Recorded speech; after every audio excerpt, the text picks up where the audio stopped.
안녕하세요. 스티어쌤입니다. 자, 이번 시간에는 문장 오형식을 한번 살펴보도록 하겠습니다.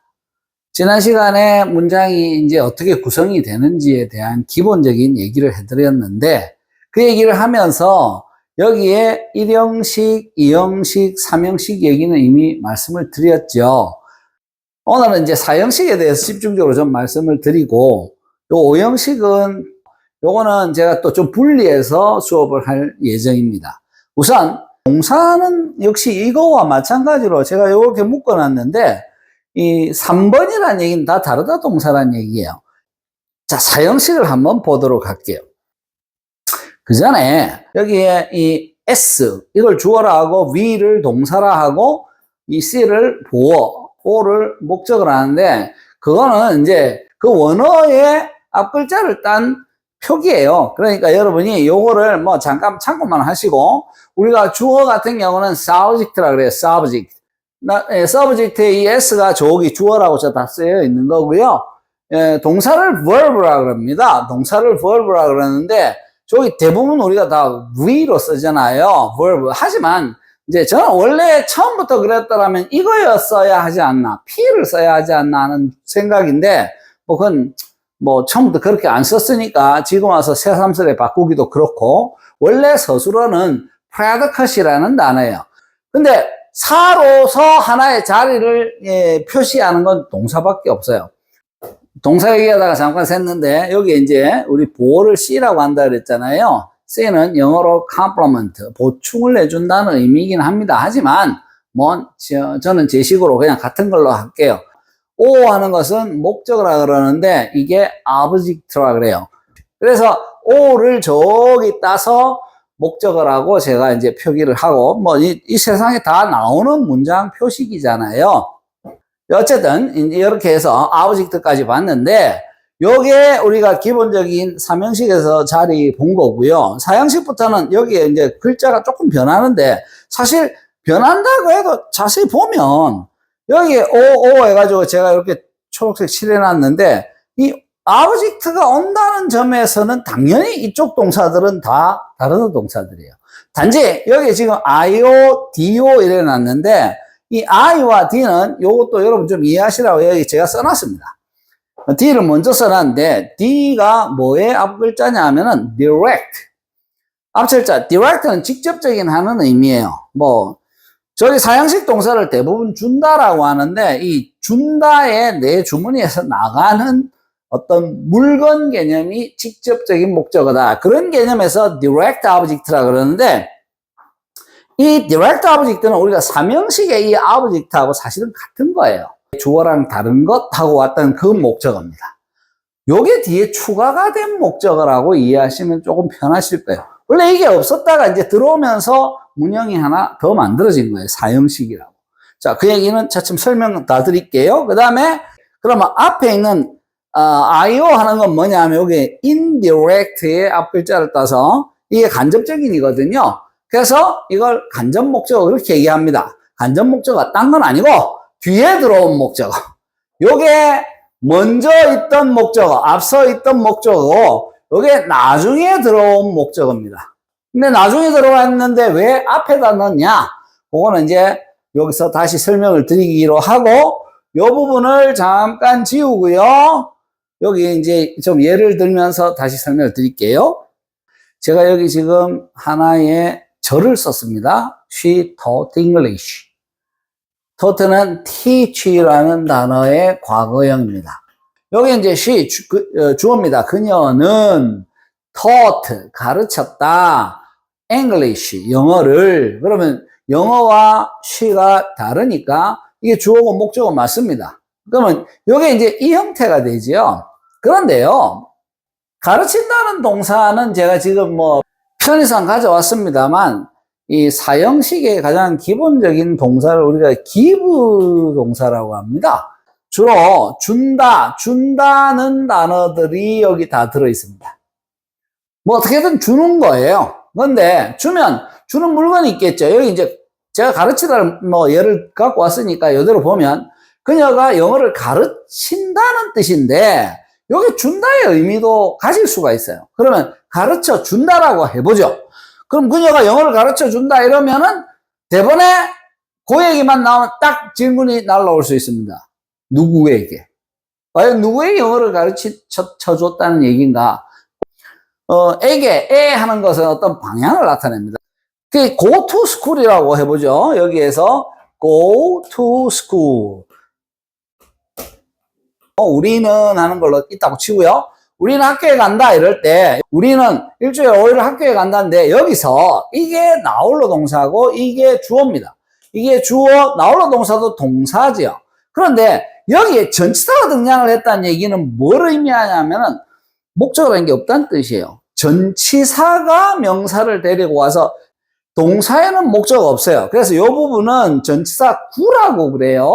전치사구는 대부분 부사라 그랬잖아요. 그러면 어디에 제가 지금 이거에 대한 해석상의 설명 때문에 지금 이걸 쓰고 있는데 학교에 간다 할 때 이 부분에 에가 붙는 이 형태는 목적 개념이 아니고 이건 부사 개념입니다.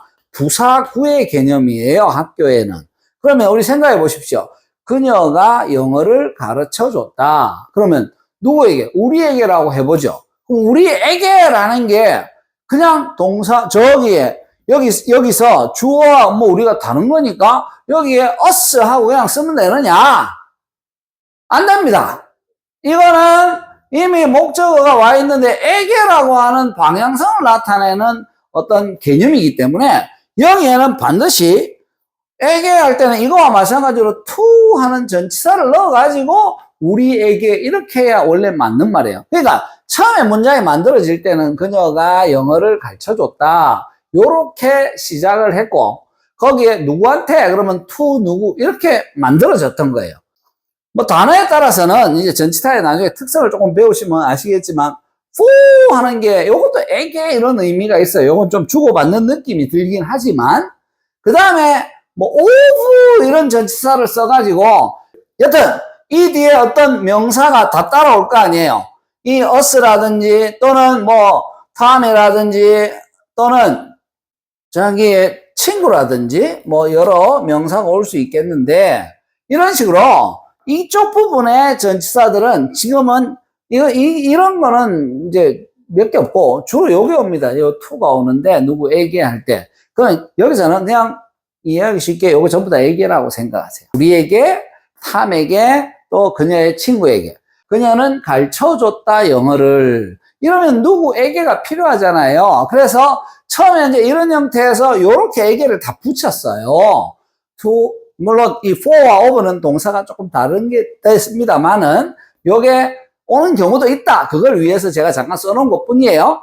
여기에 에게라는 게 이제 하나 추가가 됐던 건데 여기서 어떤 변화가 일어나기 시작합니다.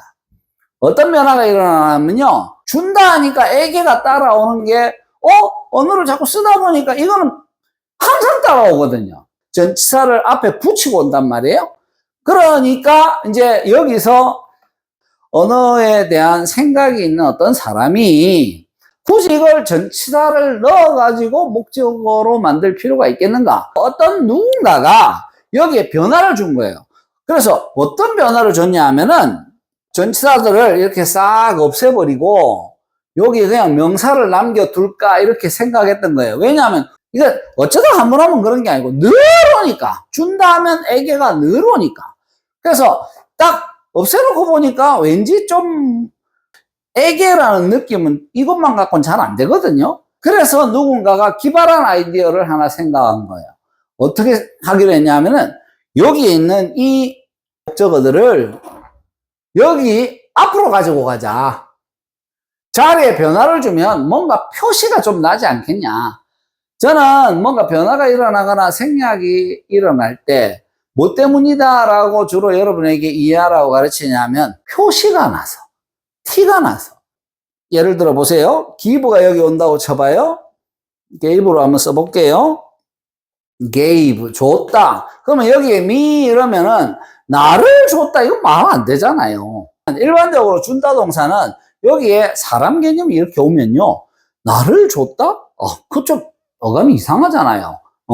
또 by 이런 단어도 있는데 by 같은 경우는 여기에 me 하고 붙이면은 나를 산다는 느낌의 어감이 이상하죠? 이거 무슨, 사람을 어떻게 사고 팔고, 사람을 어떻게 주고받고 하겠어요? 이렇게 일반적으로 이 준다라는 개념의 동사들은 여기도 다 준다로 쓰일 때 얘기입니다. 가르쳐 준다, 사준다. 준다라는 동사들은 이 뒤에 누구에게 하던 이 대상이 이 앞으로 날라오면은 좀 티가 나요. 이거는 받는 놈이 저기 있다가 일로 왔구나를 표시가 나게 인식을 할 수가 있는 거예요. teach 같은 경우는 이렇게 to를 없애고 me를 이 안으로 넣음으로 해가지고 me가 이제 to를 없애고 앞으로 온 거죠. She taught me. 그 다음에 English 해버리면은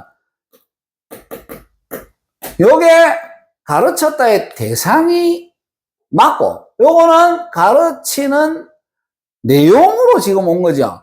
요렇게 해도 무슨 말인지 알겠단 말이에요. English를 먼저 쓰고 to me를 안 쓰고 me를 먼저 쓰고 English 쓰고 to를 생략시켜버려도 무슨 말인지 알겠는 거예요. 그게 여기서 그녀가 내게 줬다 책 한 권을 뭐 같은 주어라고 할게요. she 이렇게 해가지고 내게 책 한 권을 줬다 하는데 이게 원래는 여기에서 to me였어요. 여기 마찬가지로 다시 쓰자면 이 to를 없애고 이 me가 일로 이렇게 날라온 꼴이죠. 여기는 for me였어요. for me였다가 이 for도 없애버리고 me가 졸로 날아간 꼴이에요. 그렇게 해가지고 사형식이라는 게 이제 새로 등장을 하게 되는데 이 사형식이라는 것은 결과적으로는 뭐냐면요. 한 단어를 줄이는 어떤 진화 과정이라고 이해하시면 돼요.